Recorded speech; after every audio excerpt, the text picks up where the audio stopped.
High, good night সবাইকে। তোমরা ভাবছো তো যে রাতের বেলায় আমি সেজেগুজে কী করছি, আমার বাবাই বা সেজেছে কেন? আসলে আমি আর বাবা যাচ্ছি একটু বিশেষ কাজে দুর্গাপুরে। তো এখন বাজছে রাত্রি 12:30। 12:30টার সময় দেখো আমি আর বাবা রেডি হয়ে গিয়েছি। তো যাওয়ার আগে মা আমাদেরকে কফি করে দিয়েছে, গরম গরম কফি। তো সেটাই খেয়ে গাড়ি বলা আছে, মানে যেহেতু এত রাত্রে কিসে যাব এখান থেকে, মানে আমার বাড়ি থেকে যাওয়ার তো কোনো বাস টাস থাকে না, নর্মালি তো কিছু পাওয়া যায় না দিনের বেলায়, তাহলে রাত্রের বেলায় তো আরোই পাওয়া যাবে না, সেটা একটা। তো সেই জন্য মানে একটা গাড়ি বলে রেখেছি, সেই গাড়িটা এসছে। দেখো গাড়িতে চেপেও গিয়েছি, এটা আমাদের ব্রিজ দেখতে পাচ্ছ, গাড়িতে বাবা আর আমি যাচ্ছি। তো যাওয়ার পরে এটা দেখো স্টেশন। তো স্টেশনে বসে আছি এখন ট্রেনের জন্য, যেহেতু ট্রেনে যাব, ট্রেনে কেটে কেটে যেতে হবে, কারণ ডাইরেক্ট মানে রামপুরহাট থেকে ডাইরেক্ট দুর্গাপুরের ট্রেন হচ্ছে 5:30টায়। কিন্তু 5:30টায় গেলে হবে না, আমাকে টাইমের মধ্যে অর্থাৎ 9টার মধ্যে দুর্গাপুরে পৌঁছতে হবে। তো এত সকালে বাস বা ট্রেন কিছুই মানে পাওয়া সম্ভব নয়, বা এত সকালে যাওয়া সম্ভব নয় কিছুতে। সেই জন্য দেখো 1:15 বাজছে, তো ট্রেন আছে 1:50-এ সরাইঘাট মানে এক্সপ্রেস, যেটা সুপারফাস্ট ট্রেন। তো সেইটাতে আমি এখন যাব সাঁইথিয়া, রামপুরহাট টু সাঁইথিয়া যাব। তো সেখানে টিকিট কেটে আমরা এখন ট্রেনের জন্য বসে আছি রাত্রিবেলা। স্টেশনে মানে দেখো ফাঁকা ফাঁকা হলেও লোক কিছু কিছু রয়েছে।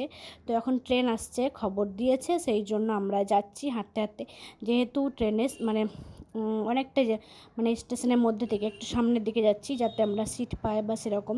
সেই জন্য সবাই যাচ্ছে, দেখো ট্রেন আসছে খবর পেয়ে সবাই দৌড়াদৌড়ি শুরু করেছে।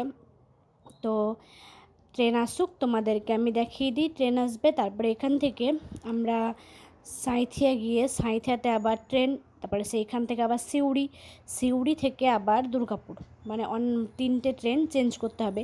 তো দেখো ট্রেন আসছে, এখন আস্তে সুস্তে আসছে, দেখো দূরে যে লাইটটা দেখা যাচ্ছে সেটা হচ্ছে ট্রেনের। তো ট্রেন এখন আসছে, তো আমি এখন ট্রেনে চেপে পড়ি, তারপরে চলে যাব সাঁইথিয়াতে পৌঁছবে মোটামুটি 2:20-র দিকে, 1:50 থেকে 2:20 পৌঁছে যাবে।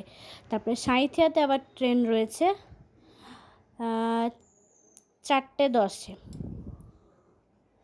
তো দেখো ট্রেন চলে এসছে, তো আমি এবার ট্রেনে উঠে পড়ি।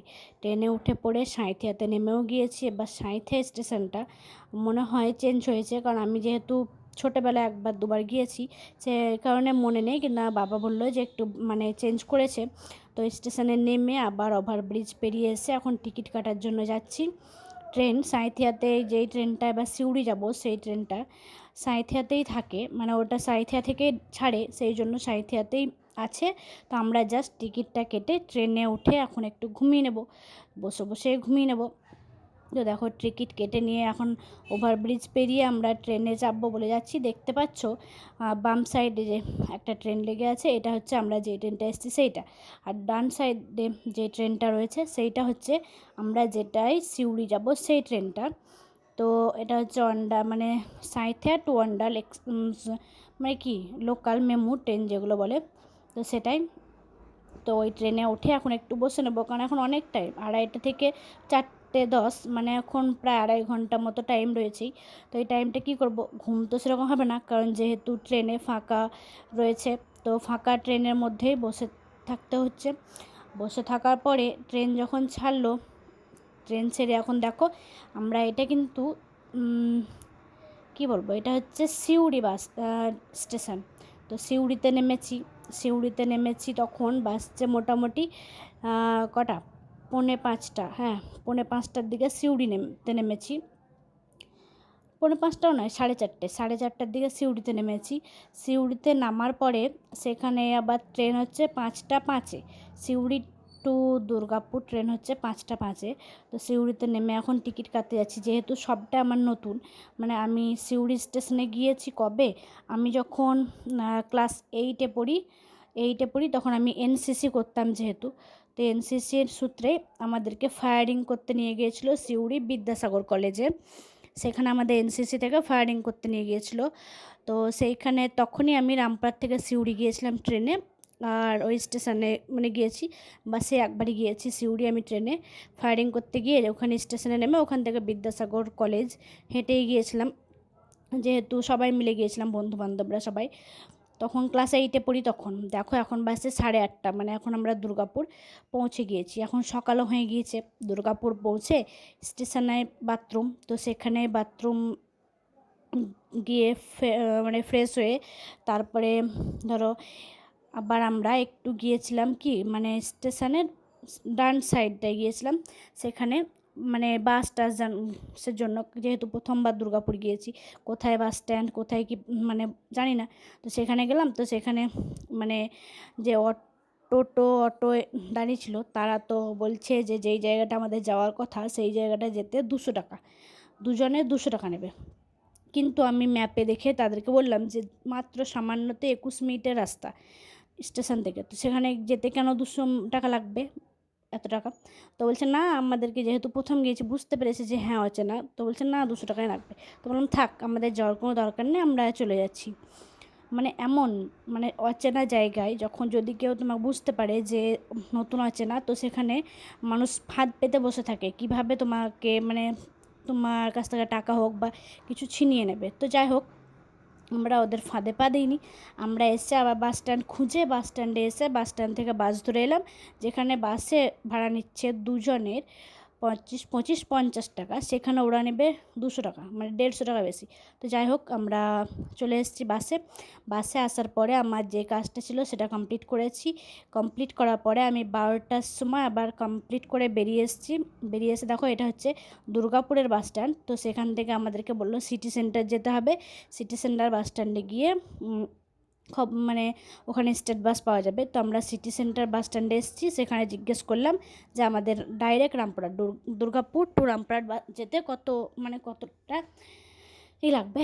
তো যাই হোক চলে এসেছি, এটা হচ্ছে হেতমপুরের বাস স্ট্যান্ড।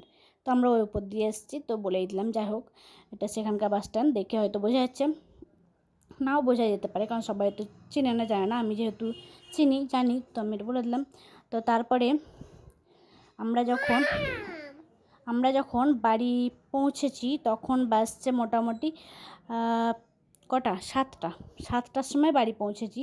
তো এই জায়গাটায় যখন ছিলাম তখন 4:30 বাজছিল, হ্যাঁ 4:30,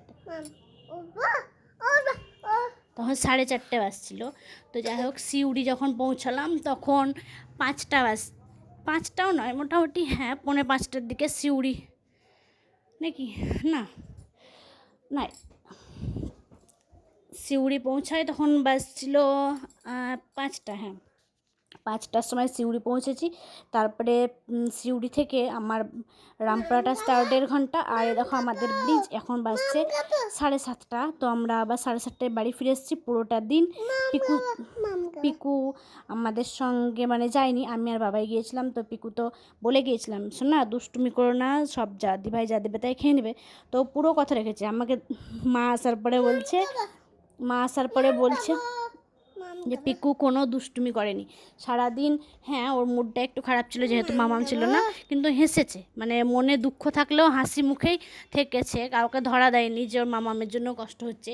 যা দিয়েছে তাই খেয়েছে। মামার সঙ্গে তো ফাঁকে পিকনিকও করে নিয়েছে, মামা পিকনিক করেছে, শালবনে তো পিকনিকও করে নিয়েছে। তো দেখো আমার আজকের ভ্লগটা আমি এখানেই শেষ করছি, বাই।